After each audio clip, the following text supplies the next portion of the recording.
Welcome to this video, Cultural Curiosity and the 5 Good Things, an Ethical Review. We explore how cultural curiosity and the 5 good things deepen ethical reflection by connecting compliance, context, and relationship.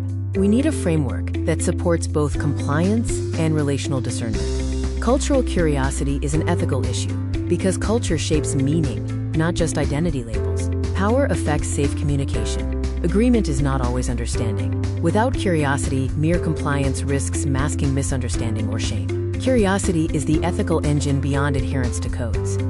The 5 good things, zest, clarity, sense of worth, productivity, and desire for more connection, are a relational compass. They are not a scorecard. They help notice what counseling is making possible for the client. If a process leaves the client diminished or guarded, something ethically relevant is happening, even if the procedure was followed.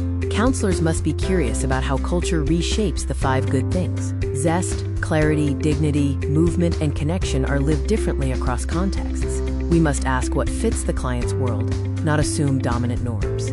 Growth should not be confused with assimilation. Ethics codes are necessary, but not sufficient. Ethics requires both compliance, adhering to standards, and discernment, interpreting rules in context. Relational discernment preserves dignity and understanding. We must ask, how is this rule functioning here with this client, under these conditions of culture, power, and meaning? Through a culturally curious lens, informed consent is complete when the client can use the information. Disclosure is not the same as understanding, as authority and anxiety shape client participation. Clarity is a relational achievement, not a procedural checkbox. Practices include using plain language and checking understanding over time. Boundaries are structures of care, not proof of emotional distance. Clients interpret formality and self-disclosure through relational history and cultural expectation.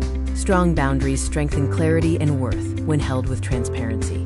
Consistency must be paired with explanation and dignity. Ethical strain often develops in micro moments, subtle shifts like silence or polite agreement. Presence, humility, and reflective pacing protect the room before harm hardens.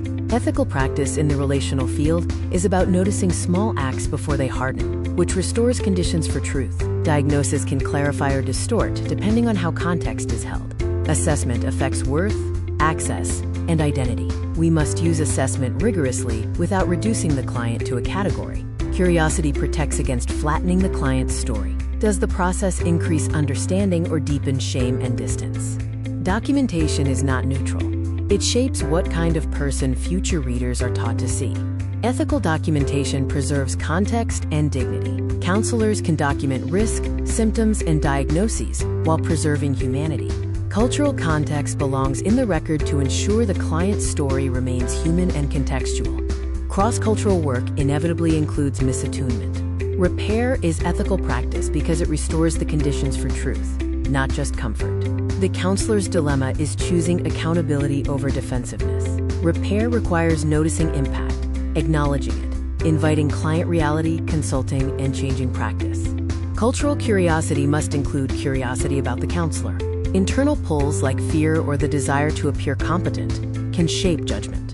Values and urgency shape judgment. Supervision, consultation, and ethics resources help counselors think more responsibly. Ethical review becomes stronger when vague discomfort is translated into disciplined questions.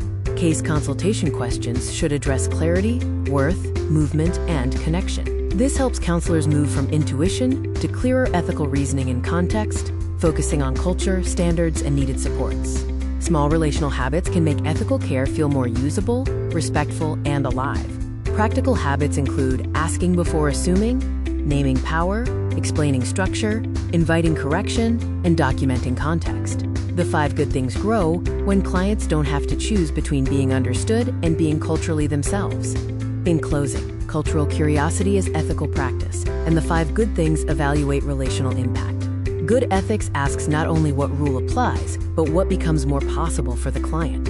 We aim for more clarity, dignity, agency, connection, and humane accountability. This video has explored how cultural curiosity is one of the ways ethics becomes relationally real.